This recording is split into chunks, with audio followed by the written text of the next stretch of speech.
Hi, folks. Nick Talkert here with the Historical Fencing Guild. Friends, before we get into this evening's program, the Historical Fencing Guild is brought to you by sales of my books on Amazon, amazon.com/author/Nicholas Talkert.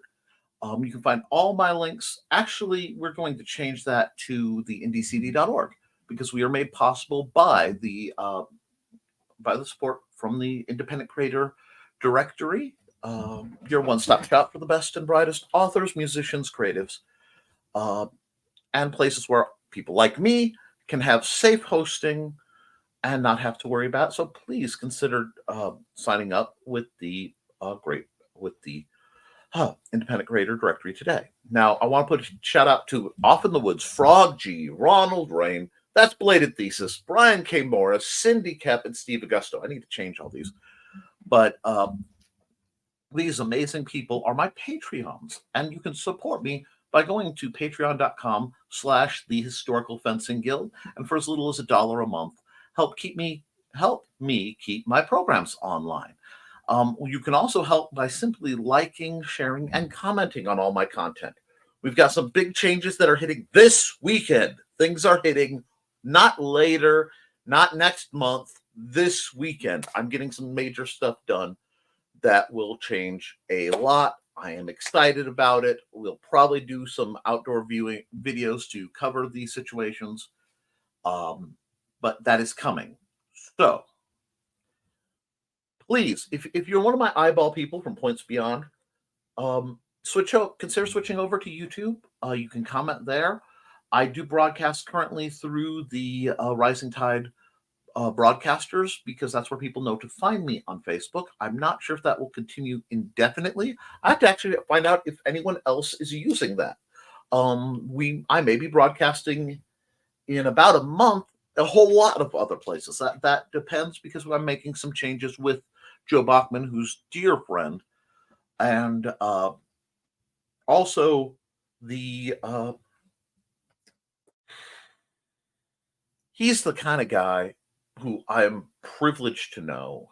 He's one of my students. He's a great guy, married to the exquisite and impeccable Trelena Bachman, and I'm privileged to do business with them. As such, I will be. He has provided our streaming as a separate thing, but he's going to fold it into his background network, which doesn't apply to you, but it's a huge jump for me. So I'm looking forward to that. I'm looking forward to some of the changes coming on. I have some notes for the evening. I have some questions that were posed to me that I want to address because I think they are important. And I'm jotting down the other notes so I can close something on my screen.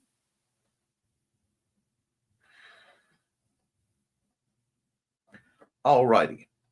I've got a good bit going here. So I'm going to hit the chat, see if anybody has questions or comments, and we will go on from there.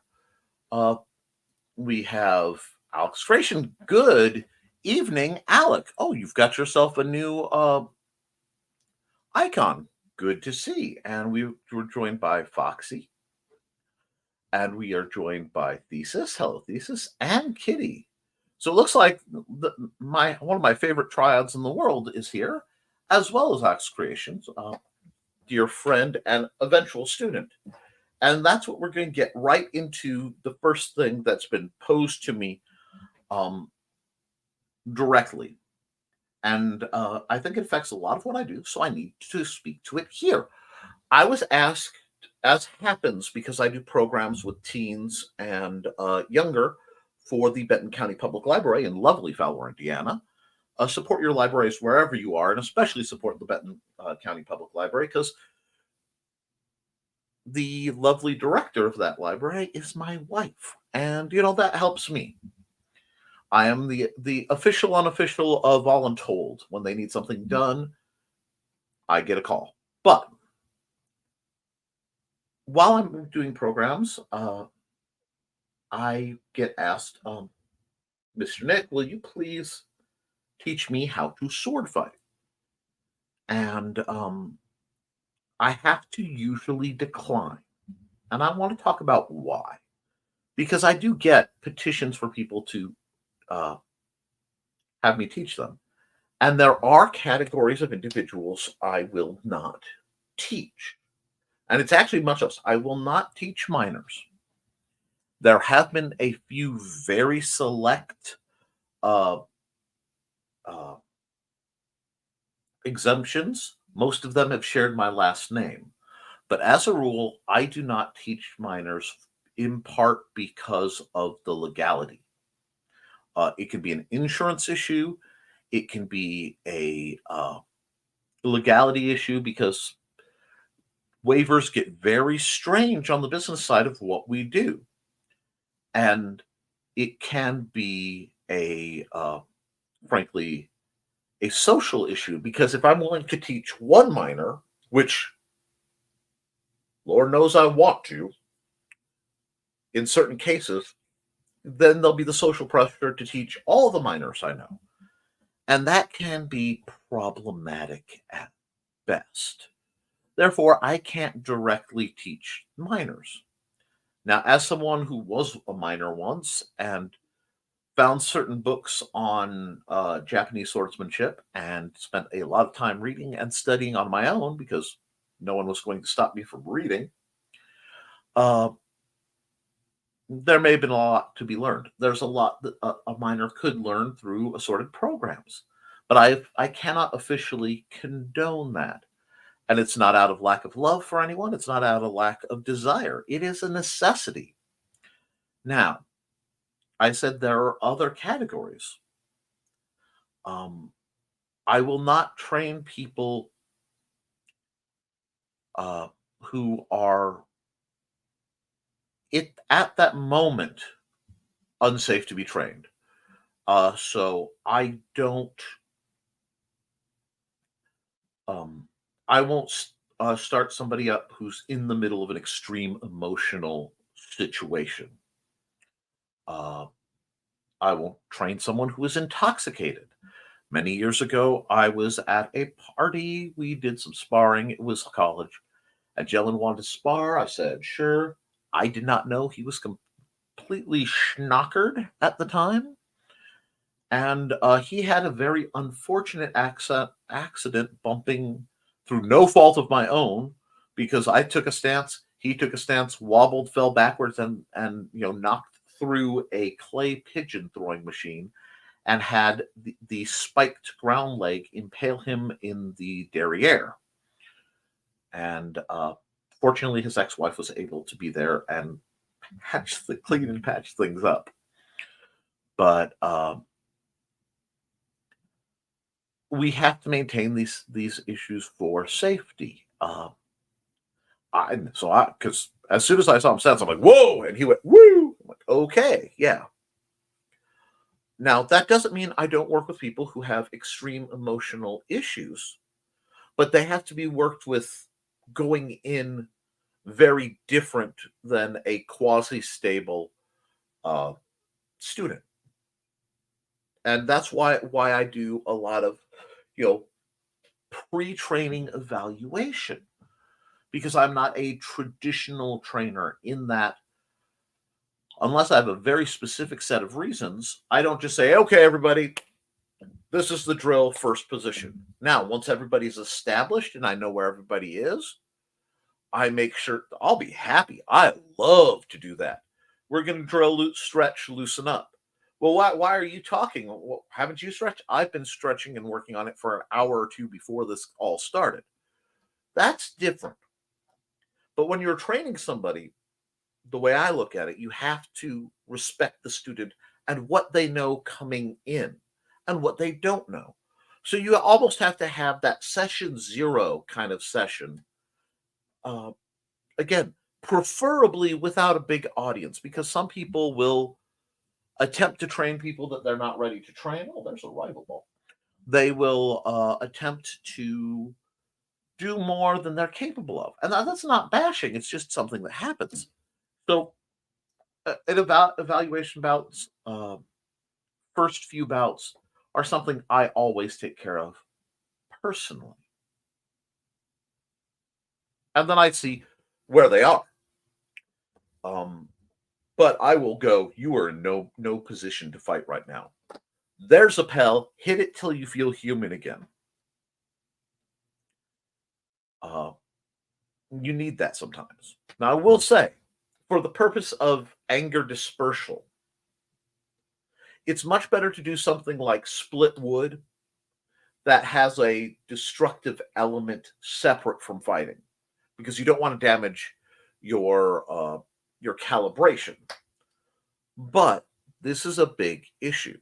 Now, I have another point that I want to discuss, and it's tied to safety. And I was asked because I have had some interesting discussions on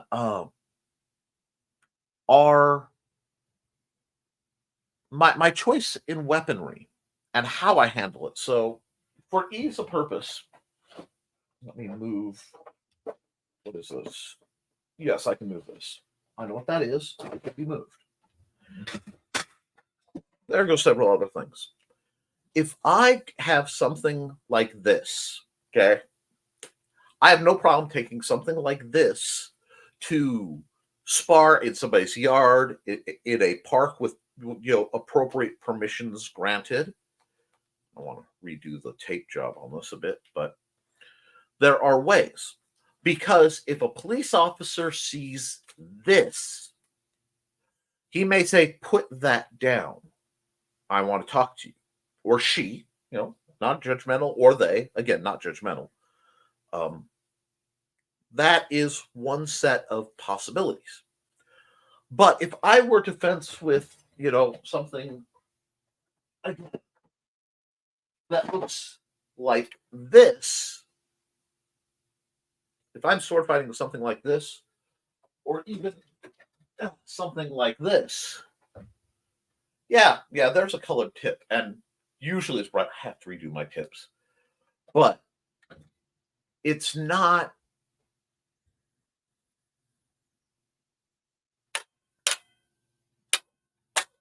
That's metal on metal.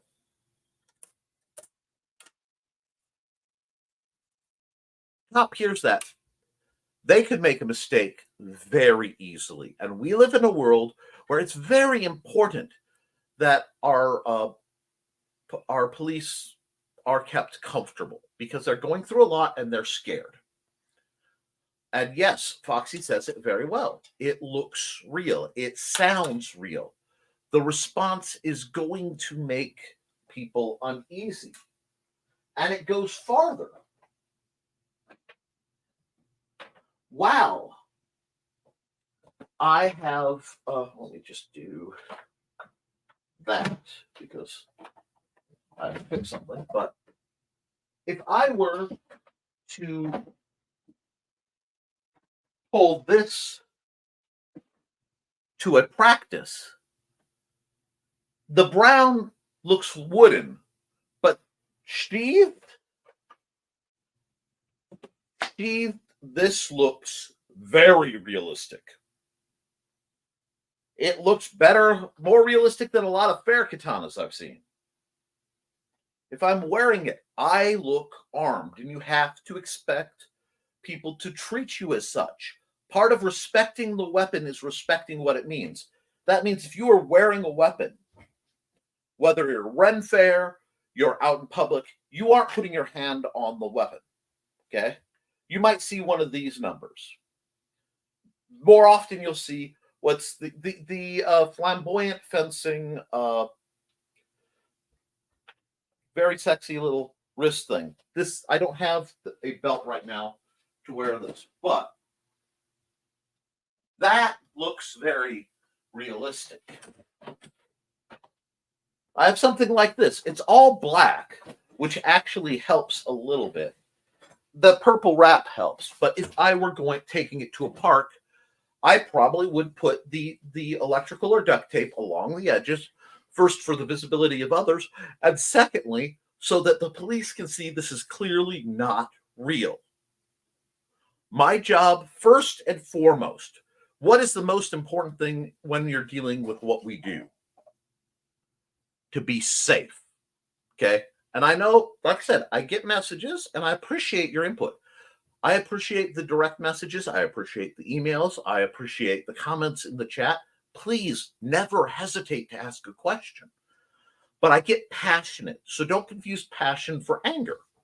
Safety is vital, which is why I quite like things that don't look too realistic as a rule.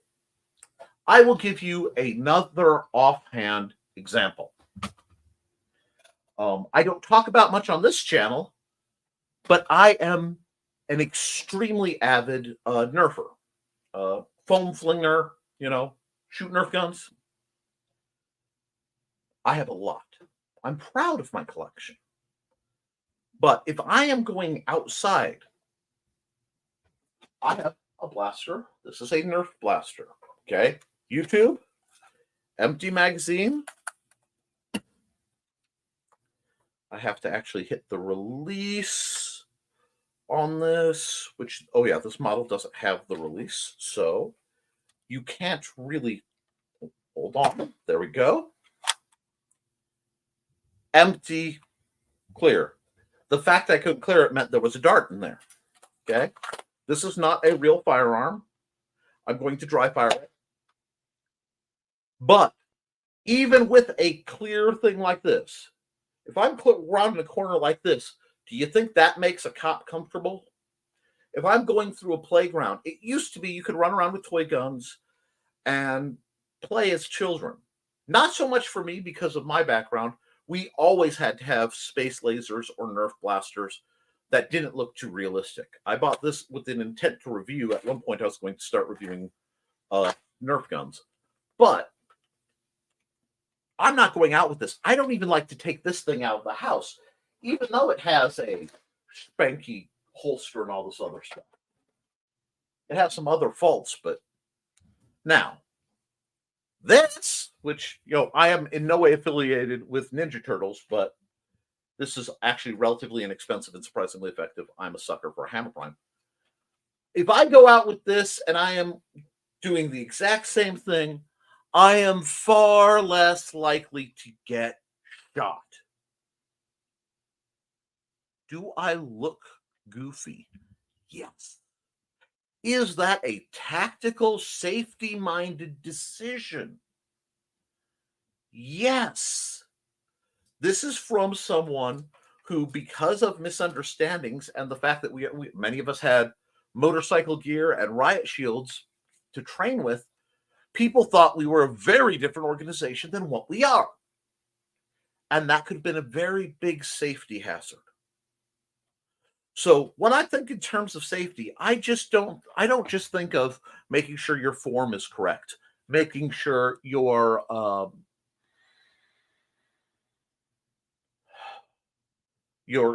using armor that is appropriate.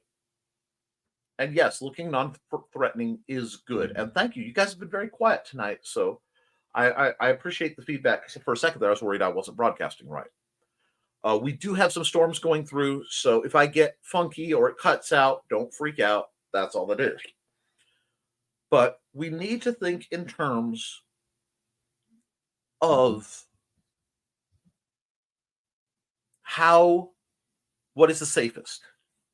It's why there was not PayPal.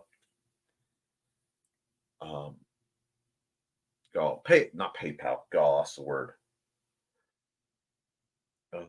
Kickstarter for a company to do tactical gear in bright Nerf colors, so that you could use tactical gear to hold your Nerf magazine stuff that would work effectively for people of size, but not look scary to the police or scary to anyone else. This is clever. This is part of the safety we have to always contemplate, guys. And I know it's very easy with my laid-back nature and well-meaning demeanor to confuse whimsical with a lack of seriousness and a lack of passion.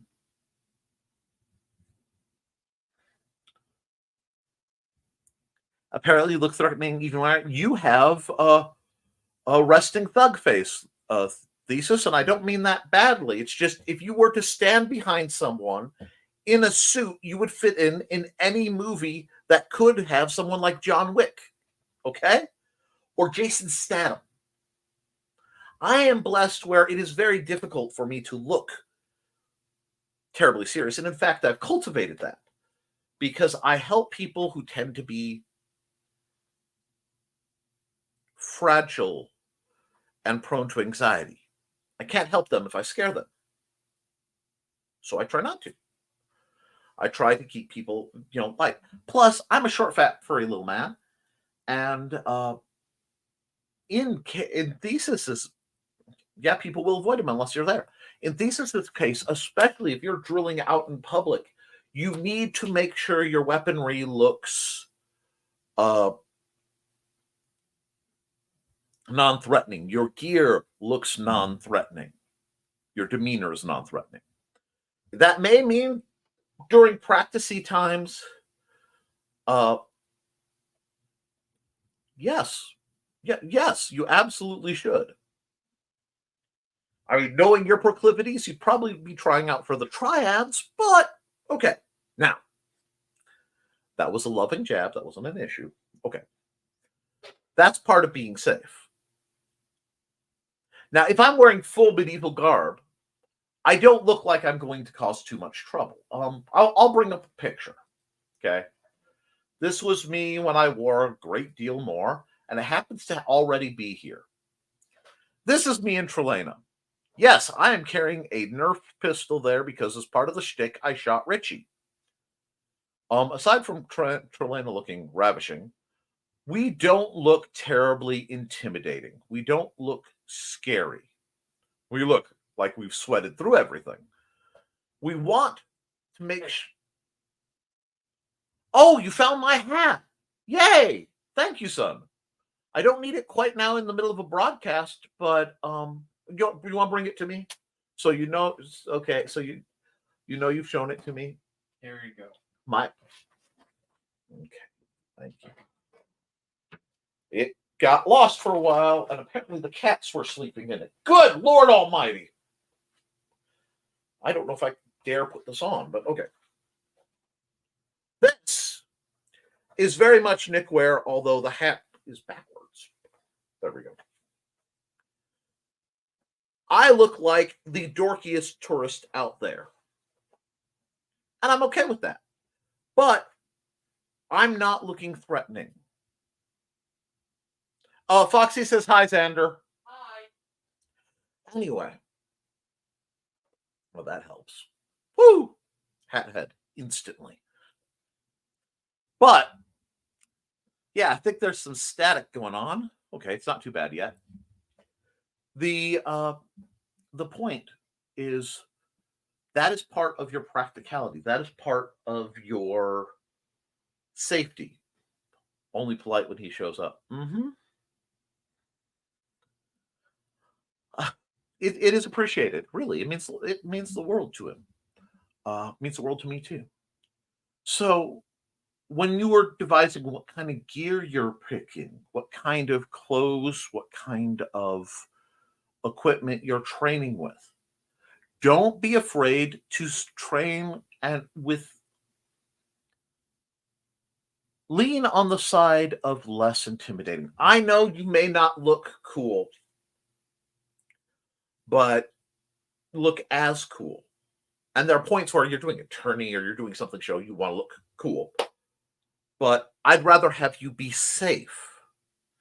For example, we were fighting in the yard, and Kitty says, I enjoy looking non-threatening. It's fun when people underestimate me.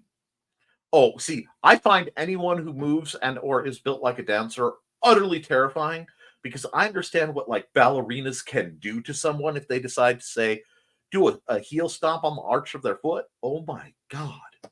I see, but I'm a different bloke. The trick is you want to look and always seem not weak, but peaceful. because the assessments we have to the assessments we have to deal with are so vital. So this goes out to, like, especially like Alec, who's trying to get into this. And yes, for you guys, you're already doing that as a rule. This is going to sound weird.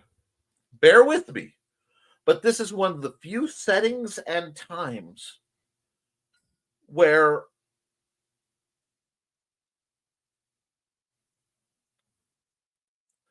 and see, you do okay. You're fine, Alec. If you are physically intimidating, if you naturally carry yourself in a way that others may perceive as threatening, you want to dial it back. Is it fair? No. But it's not fair that, women have to be careful how they dress in certain places. It's not fair that smaller people and handicapped people have to be careful not to be perceived as weak because the predators are out there. The large and strong have to learn how to fit in and balance. It's a variant of the gray man strategy. The gray man theory being you want to dress to blend in so much you don't stand out. Now, a lot of you will say, Nick, I've seen how you dress. You stand out. This is true. I walk with a mobility aid. So I go everywhere with a stick. Everywhere. I don't leave my house without a stick. Because I don't know how well my legs will do that day. I have to be very careful how I handle things. I drop things. So I have to do things in such a way that I don't. I have to always be careful how I'm presenting myself. It's the opposite side of what Alex talking about to an extent and what Foxy's talking about, what Kitty's talking about. You have to appear non-threatening if you regularly appear threatening. This is Sun Tzu. If you are going to be going somewhere where culturally you would stand out,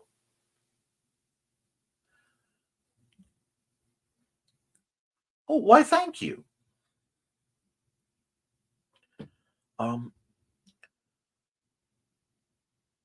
The trick is figuring out what you stand out for. And like I say, my goofy Hawaiian shirt does wonders. I used to wear a cross everywhere I went for other reasons. I don't, not for any lack of religious faith, but because I have to wear a neck knife because I can't open bags and packages. And I can't quite, when it was bad, I couldn't even operate scissors. It's on backwards because I took a nap earlier. But, okay. Non-threatening. The knife is bright green. It glows in the dark. And it has my, albeit upside down, hi, I'm diabetic emergency thing. And a pill case.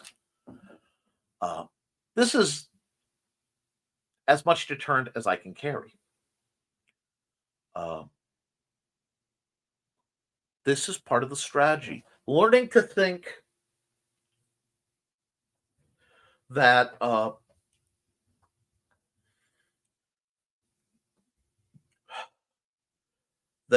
when you are weak, appear strong. When you are strong, appear weak is going to save you both hassle, and it is going to may save your life.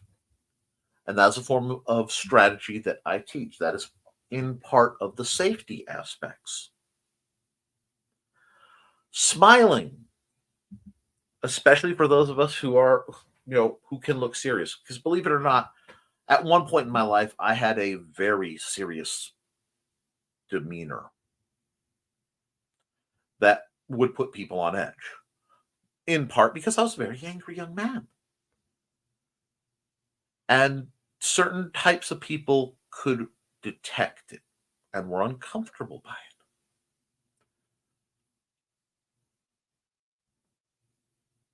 Just as power perceived is power achieved. Peace happens most often when at least one party is presenting it. And see, and yes, Kitty, I do love that you can talk about that sort of thing. And you guys always give me good things to Google later. Make a habit of smiling even when I don't feel it because I know I have a serious resting face. And it's a matter of culturally. In America, many people are expected to smile. It's not fair. It's not nice. But in America, people are expected to smile. Now, if you say go to Russia or several Eastern European nations, if you're smiling in public, you must be intoxicated. And you'll be perceived as such, or a foreigner, or both, which is not necessarily the best thing. You have to learn the cultural norms.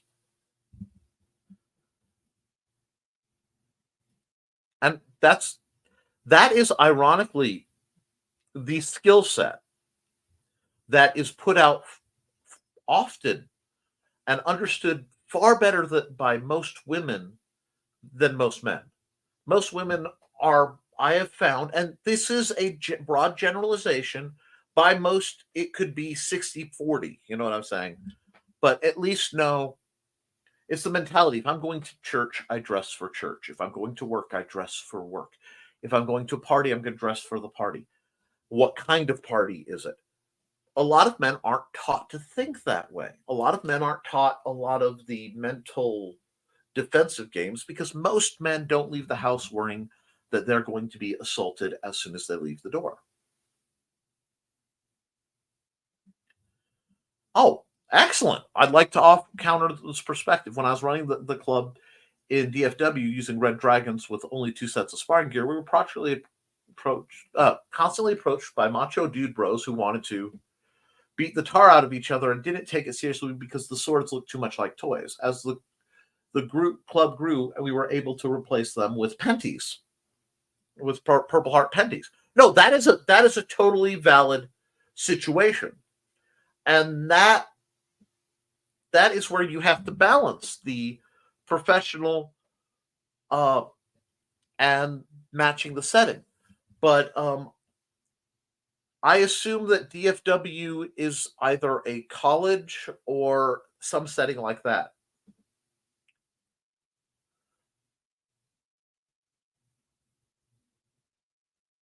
No, and it's true. That's where you are and where you're going has to okay, I actually lost one here, so this trend seems reverse. Now the club has enough free steel that train that these dude bros have entirely replaced with the diverse order kings and adults who hop in and serious about it. I'm in DFW, so obviously it's a different culture. And 6 uh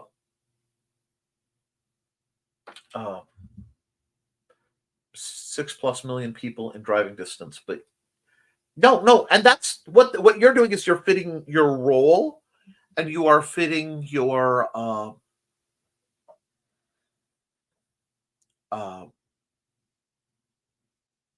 setting. So you're actually doing basically the same kind of thing, but in that you have to be defensible enough for bringing in new people, and I totally get that. I've also had a lot of people who they want to use the steel. What do I have to do to be able to use the steel? And for me, it's like you got to prove yourself safe because that's a different game. The penties are beautiful for that because they look more professional. But you have to be balanced. And it depends on what you're doing. If you are doing recruitment, absolutely, you want to look as cool as possible. And we did that. We armored up. We did shtick. We let me see. Do I have that old picture? I don't know if it is in here or not. I have a very, very old picture. And if I can find it, I will maybe I'll show it next time. I've shown it before. From when I was in college with Amanda and we were doing some shtick for Club Call Out. And it was rehearsed, it was safe, it was shtick. But we look good. Now it is interesting you say that. And have your kitty allergies are cooked. No, I am allergic to cats and chickens and dust and corn, pollen, and mites of all kinds. Mammalian dander. I am allergic to myself, skin-wise. So yes, when they brought me that dusty hat, it was a bit much suddenly. However, right before I do the stream, I take my allergy pill anyway, and we're doing a lot of cleaning, so there's extra dust in the air. I will probably be going on some adventures this weekend simply to get away from the dust. But no, I am not allergic to you, Kitty. You are delightful. So yeah, no, that's a valid point. And you know what? I was actually in full garb because I did late period French. We're talking a very poofy shirt, leggings as tights, because the mobility in leggings is a secret women do not tell folks. And oh my gosh, it is just a thing. Knee-high boots and a big golf bag. And what happened was some gentlemen came up from Westville, Indiana, up into the technically it is in Westville, a satellite extension of Purdue University that at the time was Purdue North Central, PNC. It worked for me. It's now PNW. There was a thing. We're not going to worry about it. And I knew when they saw me as I was tearing down from my presentations that I had been doing that there was going to be trouble because you have three guys in there, big BA football jerseys, trying to be big men on campus when they're freshmen.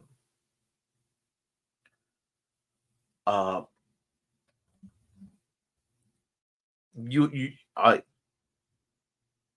have my condolences, and it's hard to find any that fit me because I have small feet and big calves. That is a common problem. One of the better ways to do it is get some ankle boots that do fit you and custom make your own uppers and attach them.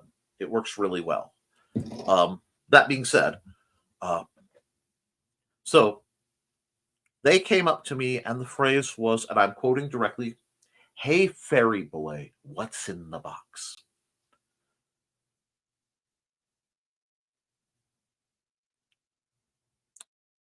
Now, I am prone to play the hand I am dealt in life. I like to play with people's expectations. So when he says, "Hey, fairy boy, what's in the box?" I go, "Oh, it's just delightful." And I whip it up on my shoulder, and you hear the clang of metal.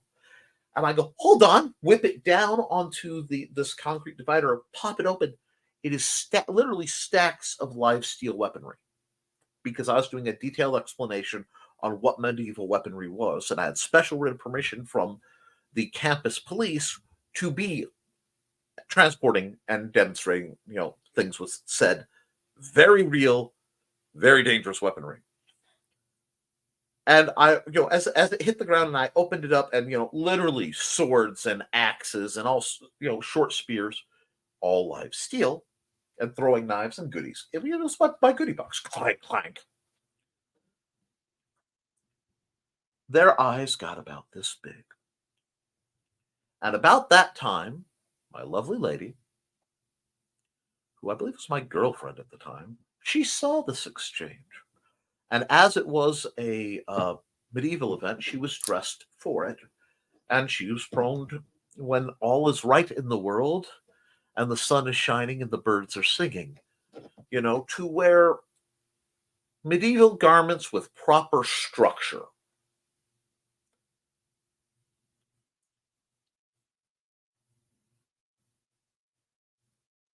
Uh, she came in and decided to goose me from behind, say, "Hey, good looking," whistle at me, and walk by. Just messed with these boys' heads. They weren't. They had, going into this discussion, a dialogue. And that's what they give to understand. A lot of people who are aggressors, they are coming into the situation with a script in their head of how it's supposed to go. You're either going to do this or you're going to do this. One of the best things you can do is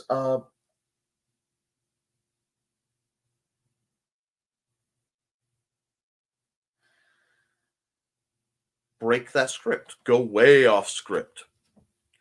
There are no rails where we're going, friends.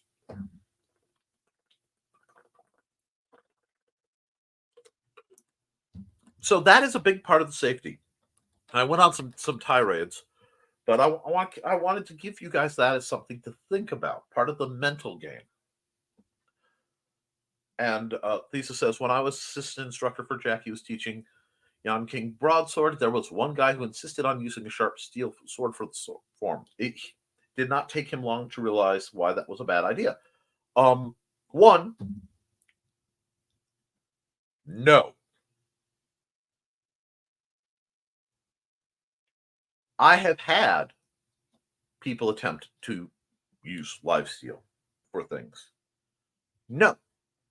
Now, the dumbest thing I ever did around somebody with live steel, because I didn't realize he was going to use live steel for this, and it wasn't edged, but he forgot it had a tip, was with our dear friend Sword Sage. He needed a very intelligent dummy to explain flowing through attacks with the Jin. It was brilliant. I mean, he knows what he's talking about. I mean, it's Sword Sage. But he forgot he had a live steel sword. And he got a little closer than he realized with a demonstration thrust, and I pinch caught the blade. And if you watch, there's a point where I actually pinch catch. You can watch the blade go whoop, and then get redirected away. And he decided maybe we shouldn't do it that way. It's funny. It's a grand old story from the old days where I made mistakes so you don't have to. A lot of times I will say, you see the scar? I have the scar from doing something stupid. When I was very little, I had a saw. And I did not secure my wood.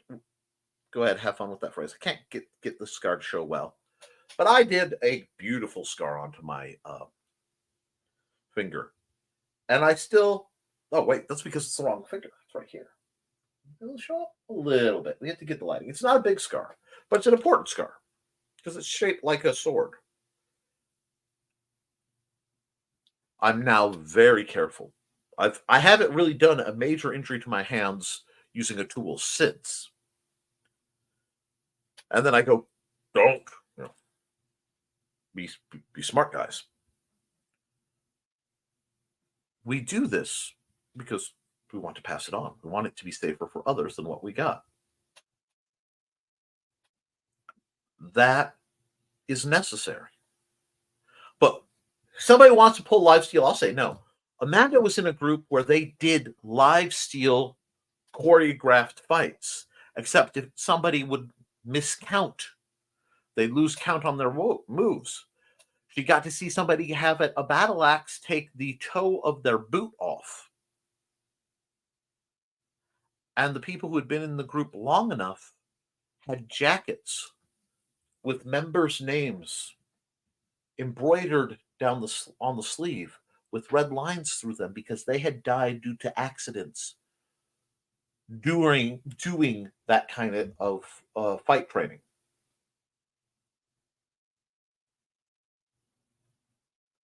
Actual death. There's a reason I have a warning on every episode, guys. Never get it confused about what we do. Never get it confused about, you know, the parameters. I am so anal about the safety because this doing this sport has nearly killed me. Martial arts are inherently dangerous. Please don't sue us. We know if you try it, you can get hurt. You need to talk to a professional. I just give examples, historical examples. It needs to be taken deadly serious. And I mean that literally. So, yes, I've had people, I'm going to fight. I'll just put a tip on my live steel. No, you won't. What, are you scared? Yes, you twit. I am scared. You are swinging a live steel sword. Are there other ways I could address that? Yes. But I prefer the smartest, most civil. And we've got this was the same jerk during staff insert a solid steel staff because waxwood was. This is a gentleman who probably was overcompensating for something. If we are kind, some type of emasculating trauma. If we are unkind, some type of the cruelest turn of the genetic lottery. Possibly both. The you can try guy. Yep. And you will meet that. You will meet egos. Now, see, I don't like to face ego with ego. I can be happy and polite and can and have over the years proven many a point with subtle applications of force. Because it would be bad form for me as an instructor to lose control. But calibration is not a fixed setting.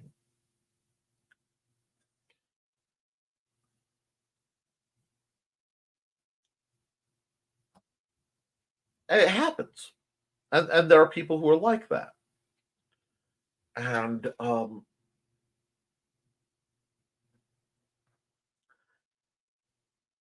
that is part of the danger of what we do.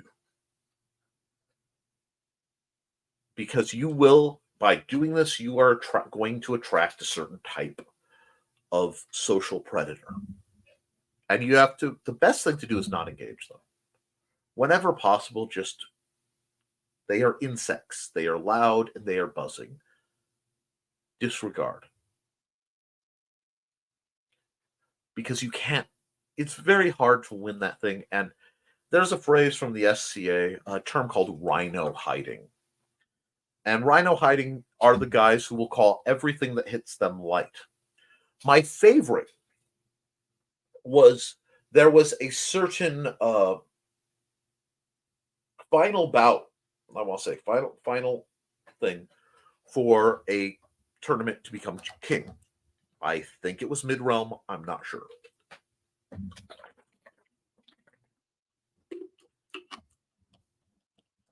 But in this video, you can hear them go light, and keep fighting. As that, the helmet is literally in a perfect recreation of being caved in by blows this guy is calling light. There will always be people who will not acknowledge. And that the phrase is ego has an infinite armor rating. You could break their leg and they'll still say it's light. That is the least safe kind of person you can have. And those are the kind of people, to bring it all the way around, that I'm prone not to allow to fight in anything I'm running. If I see somebody who's showing signs of heat stroke or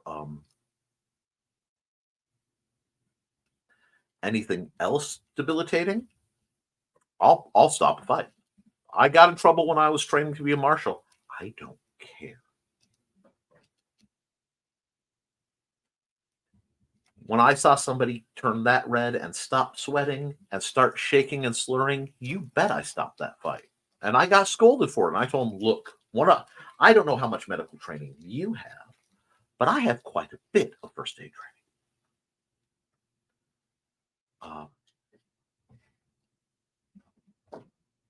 Be smart. Oh yes, I nearly died from heat stroke. John Miner saved my life actually because they didn't know how to treat it and they tried to submerge my head in a swimming pool. They put me in the deep end. Yeah, bad berries. Bad berries. My point being, safety is a thing. And it comes in a lot of forms. And if we're going to do this, we're going to do this safe. And this is why the older I get, the more I'm comfortable admitting that my favorite color is orange. When people ask me, why is my favorite color orange? Because orange is one of the few colors that can literally save your life.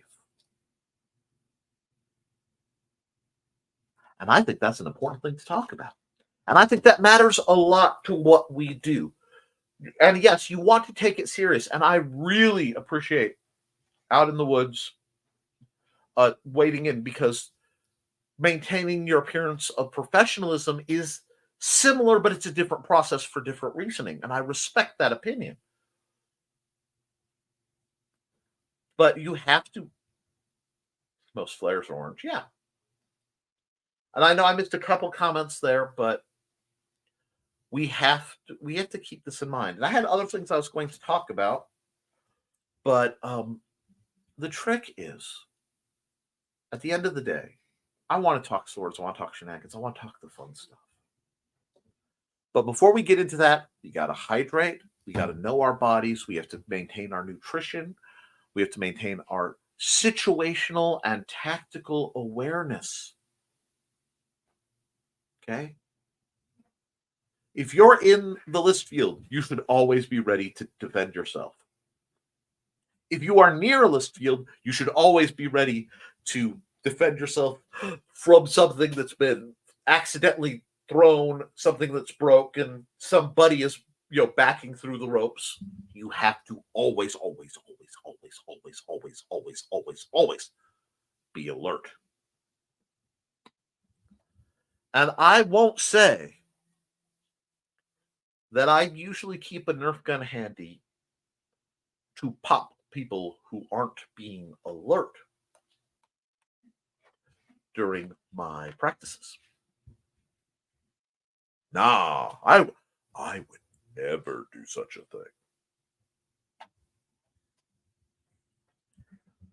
So we're getting near the end, getting near to an hour. I really don't feel I have a lot of time to get into the offhand discussion, but because I was going to talk about offhand weaponry, and I did kind of skip towards the orange importance, but believe it or not, we are only 2 months out from StompCon. No, not 2. No, that's July. Oh, thank God. September. So we're 4 months out from StompCon, where I will be running gaming events, and we will have other things. I've got some people reaching out. It will be a good time to see me. I want to say it is September 7th at the extension, the Benton County Extension and Purdue thing in Fowler, Indiana. Please keep in mind to come out for that. It will be, like the previous one, free for attendees, so that you can spend money on the vendors, including myself. It will be focused on military gaming, RPGs, games like that, and whoever else we can get. But I want you guys to keep that in mind, because if you can make it out, you're more than welcome. If you can't, I understand. But as that comes around, we'll be explaining more. I'm doing some things for the guild Patreon this weekend, if again, barring calamity and weather. Absolutely. Absolutely, Alec. You may get to playtest some things in the future. But with all that being said, guys, I think I'm going to wrap up just a couple minutes early because we've hit the end. And if I start something else, I won't leave. Y'all know that. So, guys, thank you for coming out. If you want to support this channel, please, again, consider buying my books, The Simple Sword, The Fighting Axe, and The Simple Spear, all part of my ongoing series of Western martial arts manuals designed to help you go from having never handled a sword to teaching it to others. I also have a wide variety of fiction and games that can all be found on Amazon. You can find all my stuff at indiecd.org/about-Nicholas-Tuckard. With that, guys,